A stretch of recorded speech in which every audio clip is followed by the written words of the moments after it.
quisiera decir que I am the guilty. I invited Elizabeth Hodowitz. The point is that we are in the academy, we are discussing, despite the fact that maybe we don't agree what that person is telling us, okay? That's why we are here, in order to discuss. And many people was not agree with Elizabeth, mostly in the second part of his discourse, okay? Because was so simple, so superficial, okay? Unfortunately, Elizabeth didn't come here at the end.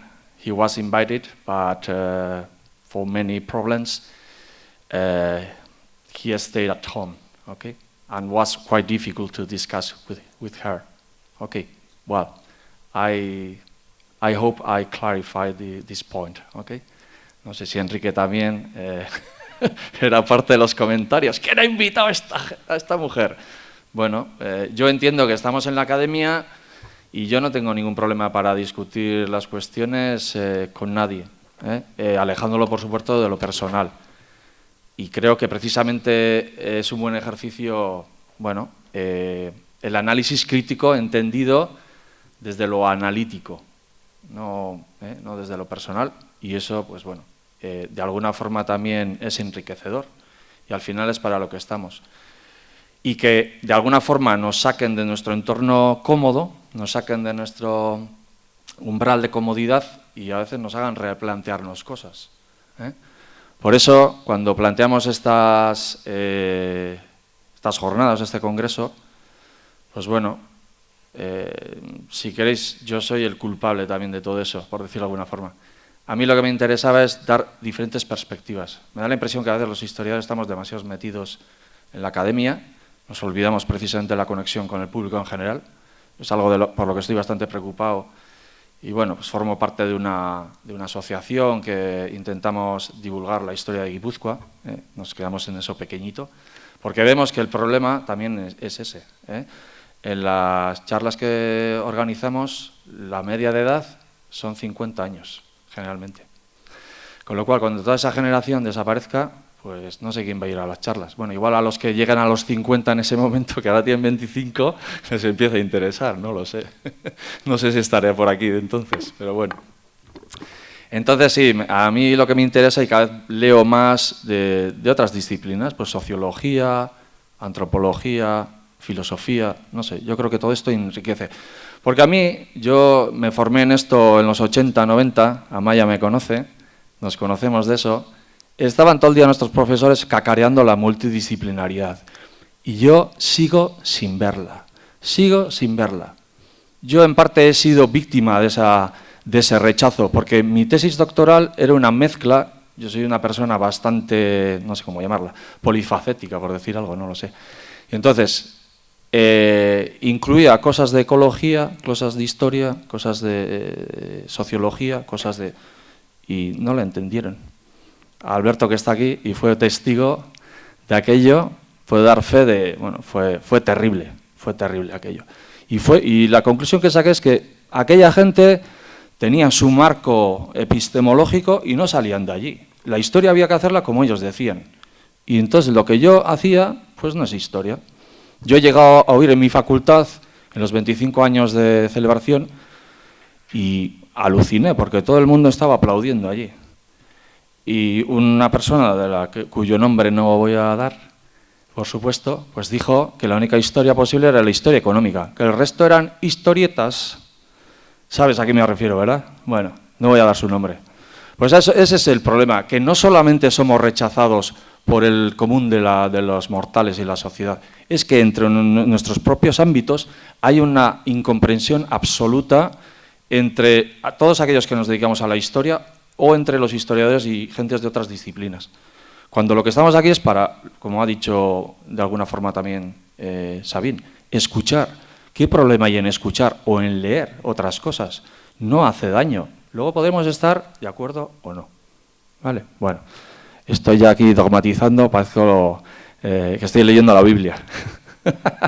Bueno, voy a intentar hacer un pequeño resumen de todo lo que se ha dicho, unas pequeñas conclusiones. Lo primero que ha quedado claro en estos 3 días es que la primera globalización es una historia local y es una historia global. Lo uno no se entiende sin lo otro.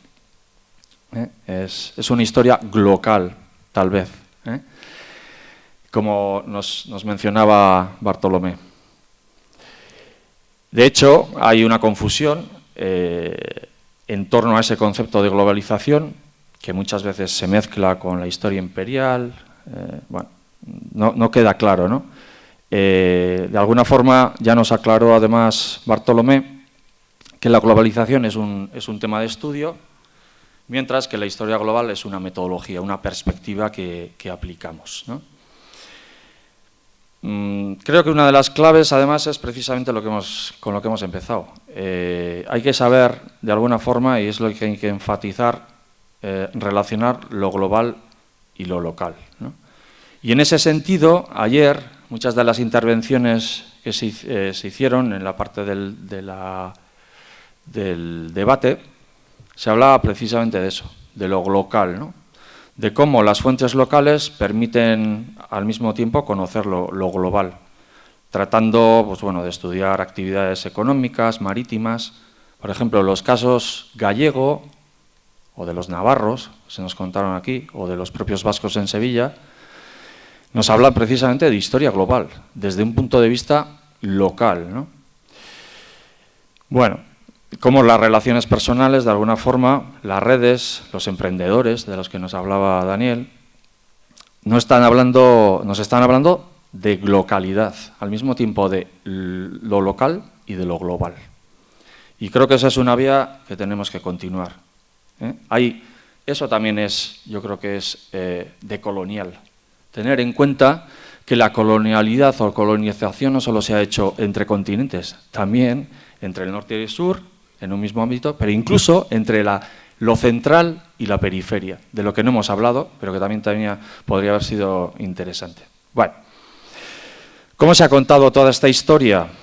Pues creo que ha quedado claro que hay que mirarla de una manera crítica. Y tener en cuenta que el conocimiento académico adquirido parte también de una serie de prejuicios. Sobre todo nosotros, que somos europeos, blancos o negros o de la raza que sea, tenemos un cierto estatus, porque al final los que nos dedicamos a esto, bueno, pues hemos tenido la suerte y el privilegio de poder estudiar en la universidad. Mi padre fue mecánico de barcos y él a los 14 años se tuvo que poner a trabajar, pero me dio la posibilidad de estudiar y yo estoy totalmente agradecido. Eso es una de las cosas que quizás habría que recordarles a nuestros alumnos y tal vez su nivel de implicación sería otro.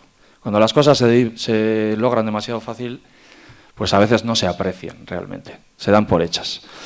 Bueno, ¿hasta qué punto, ¿no?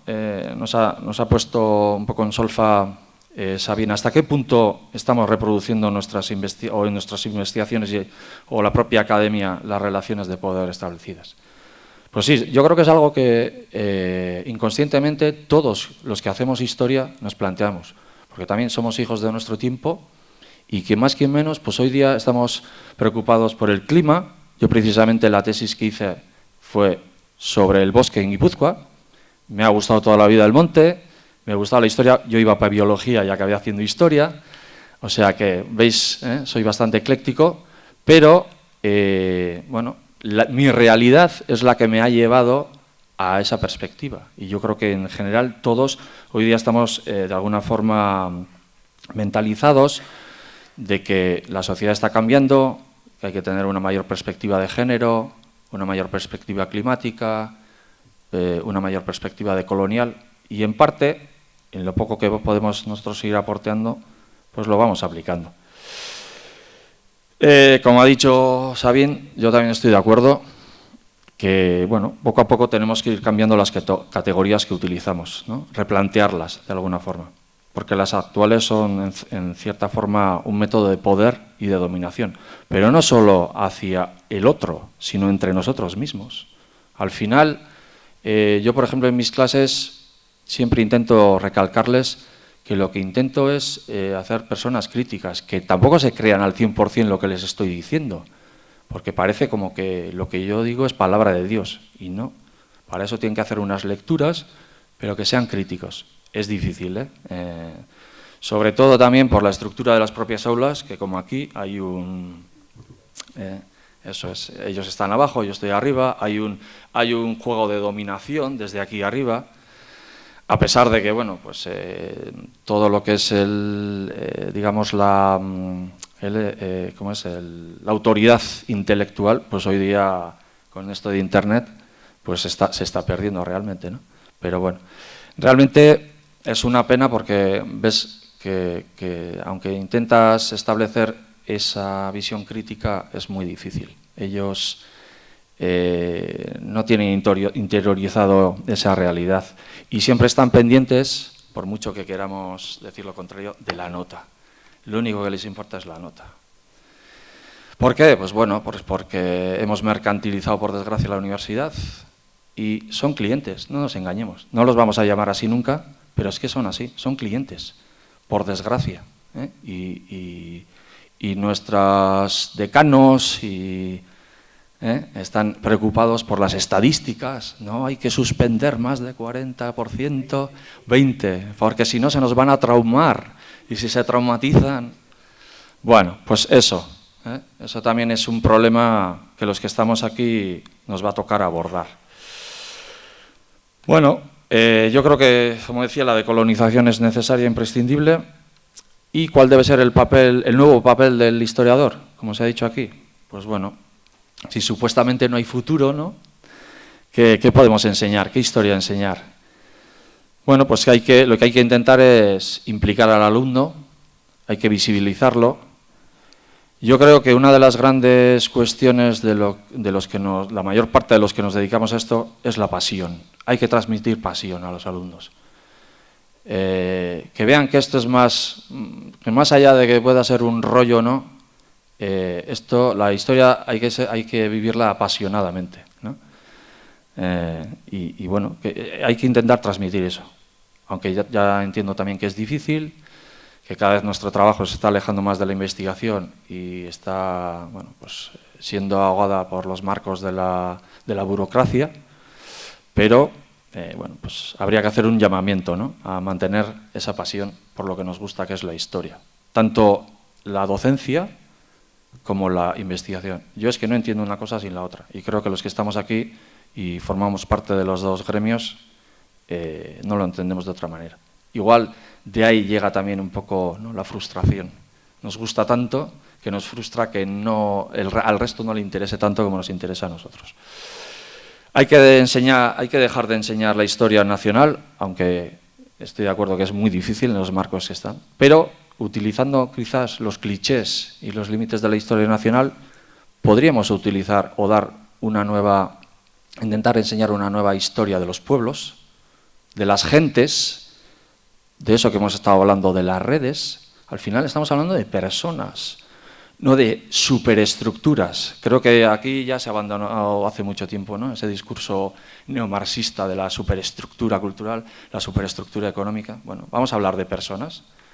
Y quizás de esa manera nuestros alumnos vean que las gentes del siglo XVI, XVII, XVIII se movían por los mismos miedos o parecidos, las mismas inquietudes, las mismas sensibilidades que nosotros. Al final somos personas. Ellos fueron personas y nosotros somos personas. Quizás sea esa la manera de llegar a ellos. Para que de esa forma, ¿no?, podamos enseñar a nuestros alumnos a enfrentarse al futuro. Ese es uno de nuestros grandes retos, efectivamente. Yo ahora que soy padre también, pues es algo que me preocupa bastante. Intento no darle todo hecho a mis hijos, pero a veces es muy complicado. Porque tienen tanta oferta que, bueno, y es igual, con los alumnos es lo mismo, ¿no? Al final tienen tal oferta de información y no se les enseña a manejarla, que no sabe muy bien lo que hacer con ella, yo creo. Bueno, en realidad se están creando, como has dicho tú, Gonzalo, ciudadanos globales, pero desde una única visión quizás liberal y neocolonizante, podríamos definirla, no desde la pluralidad. Y quizás, pues bueno, ese es un poco nuestro reto, ¿no? Hay mucho trabajo por hacer, tanto en el conocimiento como en la transmisión del conocimiento, y ese es un gran hándicap que tenemos y en lo que deberíamos sumar cada vez más esfuerzos, porque muchas de nuestras sesudas investigaciones se quedan en los Q1s, en las revistas de impacto, pero no llegan a la sociedad. Yo de eso ya me he dado cuenta. Yo que me dedico a dar charlas por ahí, lo que decías tú el otro día, que no se te valora el dar charlas, el transmitir esa información a la gente normal y corriente, que lo entienda, que lo transmita a su entorno. Yo creo que esa es la manera de educar. Nosotros no solo nos debemos a nuestros alumnos, nos debemos también a la sociedad, que es quien nos paga los sueldos. Y ahí hemos hecho en parte dejación. Los que me conocen ya saben que estoy aquí muchas veces metido en 20.000 batallas, pero es que dices, entonces, ¿y no para qué sirve mi profesión? ¿No? ¿Para qué me están pagando el sueldo? Si dejo que cualquier persona que se acerca a la historia pueda decir la primera burrada que le viene a la boca.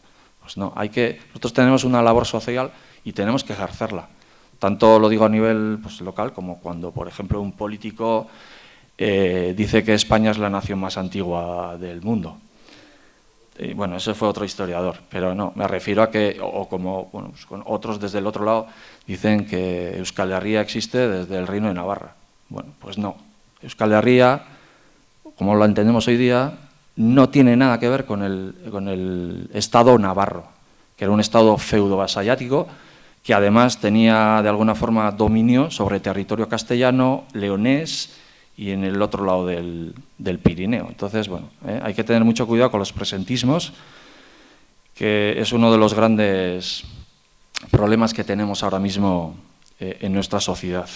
Porque además, no nos engañemos, parece que todo el mundo puede hablar de historia. Cuando ves algo en el periódico pone historiador. Ah, vale, pues entonces yo a partir de ahora, cuando me digan qué soy, diré que soy doctor en historia. Que mis padres pagaron casi 1 millón de pesetas de la época por la carrera que hice, estuve 5 años estudiando y luego me he tirado 5 años haciendo una tesis doctoral y llevo 30 años pateándome todos los archivos.